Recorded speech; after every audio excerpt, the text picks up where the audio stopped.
Hello दोस्तों, आप सबका इंडियन बातें पर हार्दिक स्वागत है। चलिए आज हम इंडिया और चाइना के ट्रेड डेफिसिएट पर चर्चा करते हैं।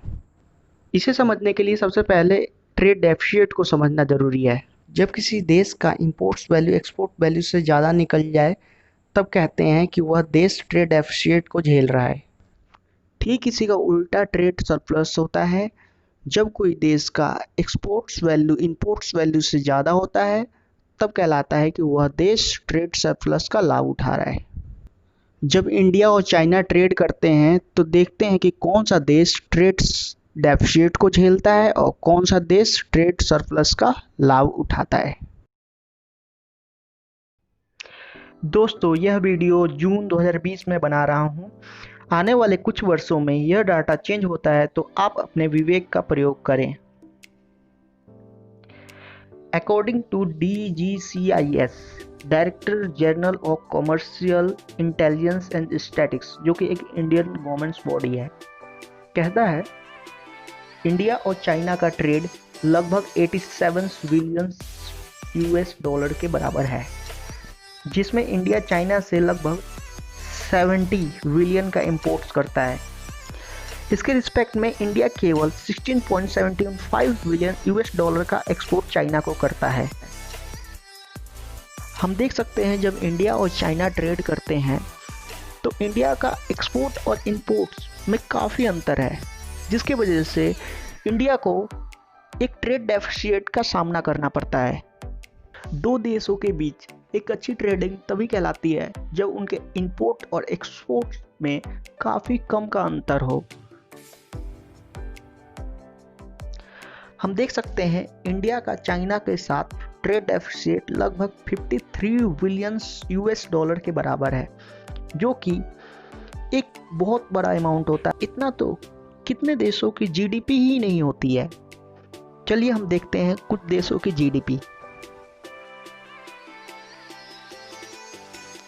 देखिए, Macau, Uzbekistan, Slovenia, Serbia, Yemen, Nepal, Cambodia, Gabon, कई अफ्रीकन कंट्रीज जिनकी GDP 50 बिलियन US$ से भी कम होता है।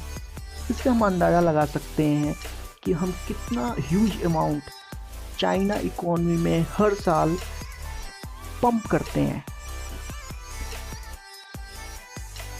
और चाइना क्या करता है, उस मनी के पावर का यूज करके हमें आंख दिखाता है, हमारे टेरिटरीज को कब्जाने की कोशिश करता है, अपनी मिलिट्री पावर को बिल्ड्स करता है, बूस्ट करता है और उसकी ताकत हमें दिखाता है। लेकिन अब समय आ गया है कि चाइना को मुंह तोड़ जवाब दिया जाए, ताकि वो भविष्य में कभी भी हमें इस तरीके से आंख ना दिखा सके। हमारी सेना तो बॉर्डर पर मुंह तोड़ जवाब दे ही रहे हैं, लेकिन जरूरी नहीं देशभक्ति सिर्फ सरहद पर जाकर ही दिखाई जाए। हम घर पे भी रह करके अपनी देशभक्ति को दिखा सकते हैं। आप अगर 10 चाइनीज प्रोडक्ट को भी यूज करते हैं तो कोशिश कीजिए कि कम से कम 3 चाइनीज प्रोडक्ट का भी बॉयकॉट किया जाए। हम अगर 10 billion US$ Chinese import bills को कम करवा देते हैं तो चाइनीज गवर्नमेंट को एक सीधा मैसेज पहुंचा सकते हैं, एक वार्निंग मैसेज, जिसमें हम चाइनीज गवर्नमेंट को रियलाइज करवा सकते हैं कि हम इंडियन कभी भी नेशनल इंटरेस्ट के साथ कॉम्प्रोमाइज़ नहीं करते।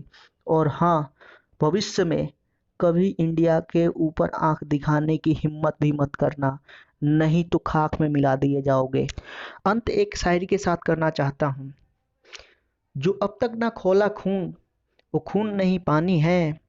जो अब तक ना खोला खून, वो खून नहीं पानी है। जो इस देश का काम ना आए, वो बेकार जवानी है। तो धन्यवाद दोस्तों वीडियो देखने के लिए। अगले वीडियो में दोबारा मुलाकात होगी। जब तक के लिए आप सबसे अलविदा। आप सबका जीवन सुखमय हो। जय हिंद, जय भारत।